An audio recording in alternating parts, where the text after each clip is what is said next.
Is there still a way the Seattle Mariners could afford a top third base free agent option? I'm going to explore that question today. How could we save money in some areas to spend it on a top third baseman? Gonna cover that question today, guys. How are we doing? My name is Sam Edwards. Welcome to Mariners Daily, the podcast and the show for the thinking Mariners fan, the nerd, and yeah, that's what we're here for. To deep dive a little bit on this team, figure out how we can make the best team possible. That's the goal here. Thanks so much for joining me on this episode. Please subscribe, like the episode, and leave a comment with your thoughts as always. First up on the docket, Sonny Gray did get traded, and is this possibly a blueprint for a Luis Castillo trade? The reason I say that is because Castillo is getting paid a similar amount of money. Castillo has 2 years left on his deal, a total of $42 million with a possible vesting option for a third year that I don't think will come to fruition. He is about 3 years younger than Sonny Gray. They are similar in effectiveness. I would say Gray is definitely a much more high strikeout guy, which is definitely the type of player that teams uh, are more willing to bet on. But Castillo has shown to be fairly effective and consistent, as Gray has. Gray has, with his reworked deal, $30 million this coming year, and then there's a $10 million buyout for next season, total of $40 million. That is close to the $42 million that Castillo is owed the next 2 seasons combined. I I think it kind of is to a certain extent. Now, as a trade template, I think this is kind of a similar I think the money is similar. I think the Mariners would have to eat roughly half the contract. They would have to eat about $20 million to save $20 million, which would then be able to be used for a backup starting option, and then hopefully adding that money to our already saved pool that we could spend on a third baseman. So let's explore this here. Castillo is owed $42 million. We could eat half of it. Now, in this trade, I don't necessarily expect us to get a very big return. Now, and the reason I say it's a sort of trade template, it's because the St. Louis Cardinals and the Seattle Mariners are in much different positions. The Cardinals are getting ready for a full tear down. We've talked about Brendan Donovan as an option. He's not very good defensively at third base. People don't like that. He's a better hitting option than, say, Williamson. There's no perfect options. Covered all the top third base options last week as well. That's a good episode. Definitely check that one out. But if we save some money by trading Castillo, could we afford a top third base option? I think absolutely. And I think that's a scenario that I could see happening. I don't know how likely it is. Hodo is going to do something, and I don't think he's just going to sit still. So there's a couple different options we could do here, and a couple of different ways we could save this money. And trading Luis Castillo is not the only option. But if we did trade Luis Castillo, and let's say we didn't get too much in return, we got maybe closer to major league options than the Cardinals did, who excuse me, are looking for a prospect, let's say like Brandon Clark, but we have plenty of those guys in the low A, high A minor leagues, just in general. We have a very good farm system. So we need guys that are closer to the majors. Maybe a utility option you could get returned. Nothing too big for Luis Castillo. The main important part is saving the money. Now, let's say you save $20 million on Luis Castillo. Fantastic. At least 10 million of those dollars need to go to a new starting pitcher option. And that is the biggest gripe that people have given for against trading Luis Castillo, and I totally get that. Totally get that. But I wanted to explore it. My player profile for today is a free agent option that I think could be interesting, could fill the role that Luis Castillo would leave. With him leaving, I think we could sign a guy like, say, Tyler Mahle, a veteran who's coming off an injured season and is looking to be healthy coming into this season. Only pitched 86 innings this past season, a 19.1 K percentage, not very high.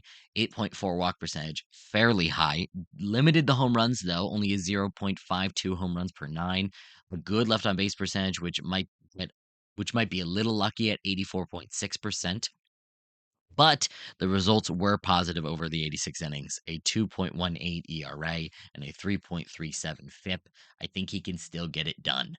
He suffered a right shoulder strain that kept him out since mid-June 2025 this past year.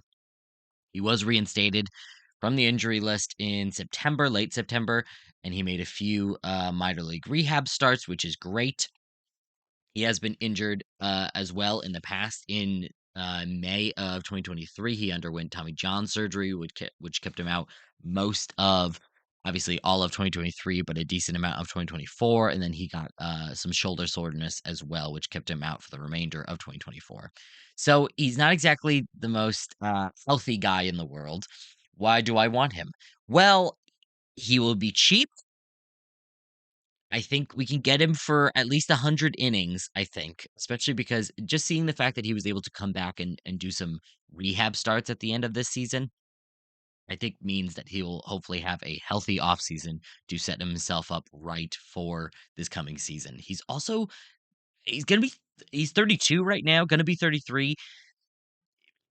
He's young enough. He is young enough that I think he can still get the job done for sure. And he proved that even when he was on the field this season, even if he was a little lucky, he could prove that he could still be effective to a certain extent.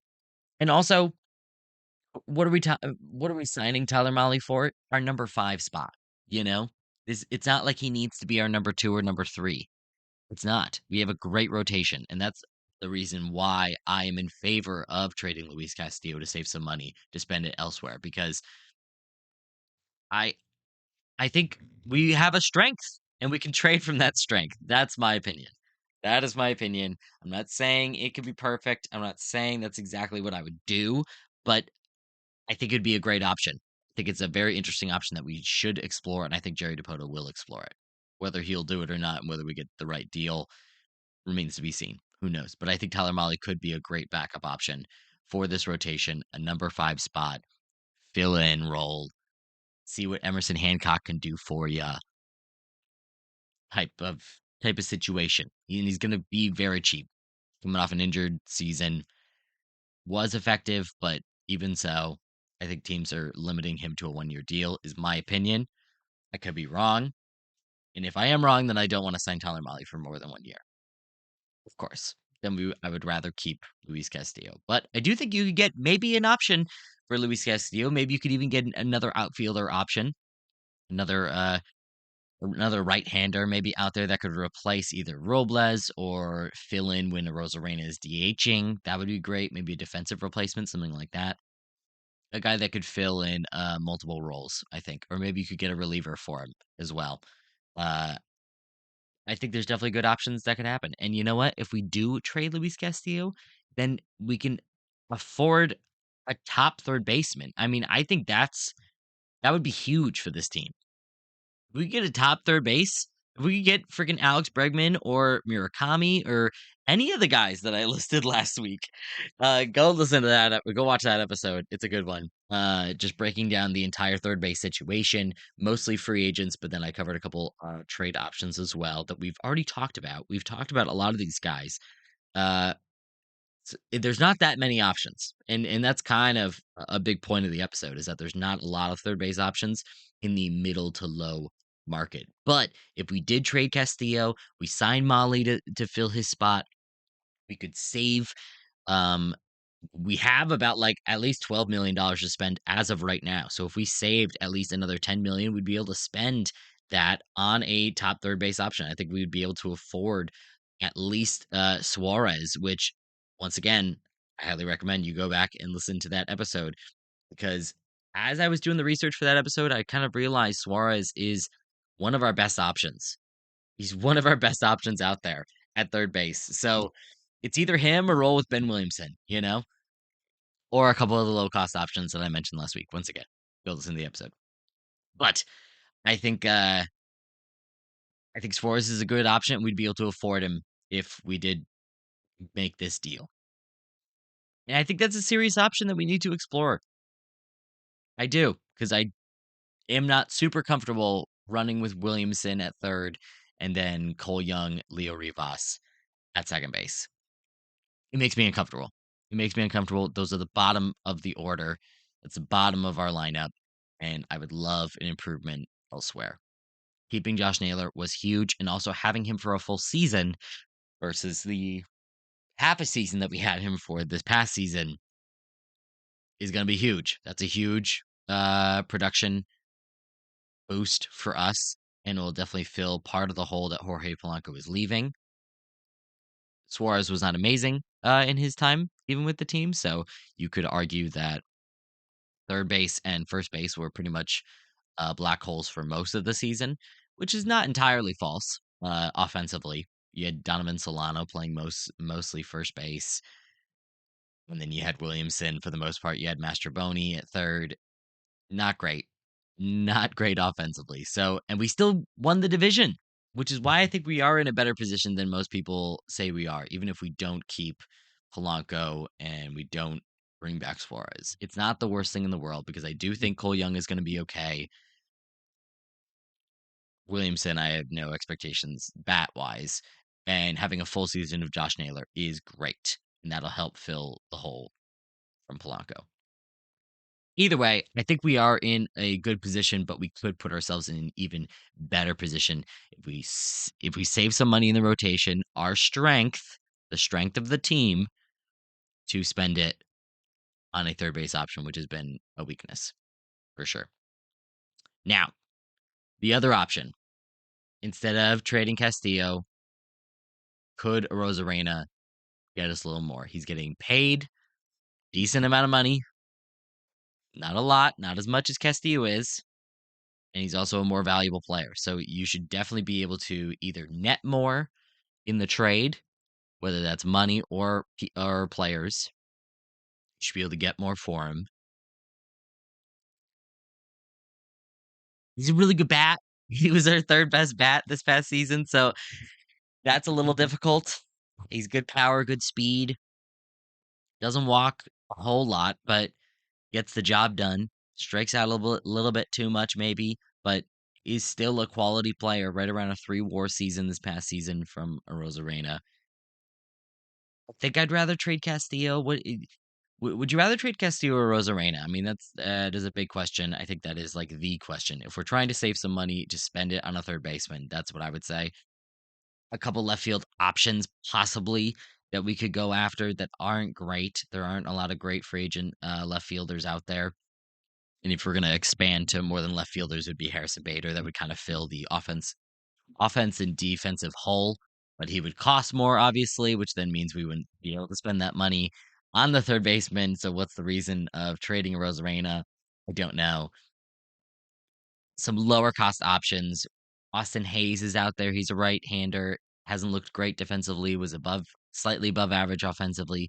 Michael Conforto could be uh, better going forward. It looks like he got a little unlucky this past season. The BABIP is a little bit low for his career, and it doesn't look like he lost, any power or lost making contact as well. So I think the BABIP should return to his normal levels.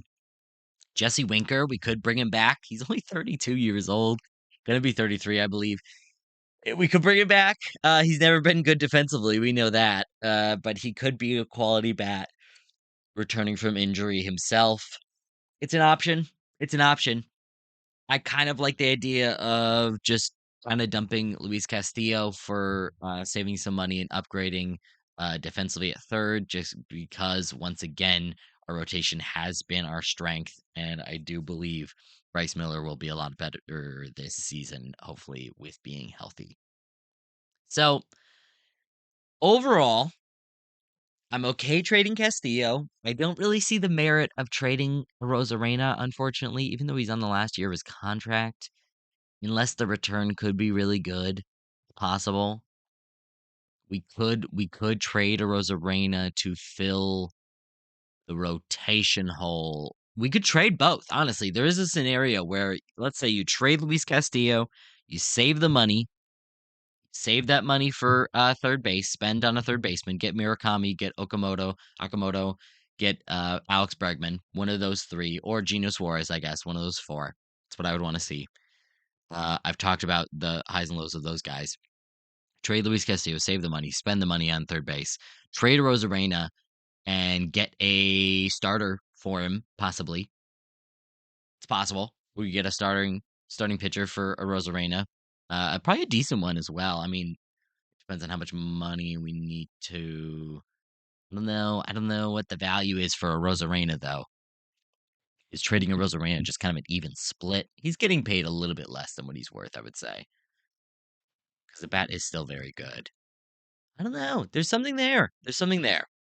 I think Jerry DePoto could do some magic. And listen, he's not going to sit still. It's kind of the point of this episode is that I don't believe Jerry DePoto is going to sit still.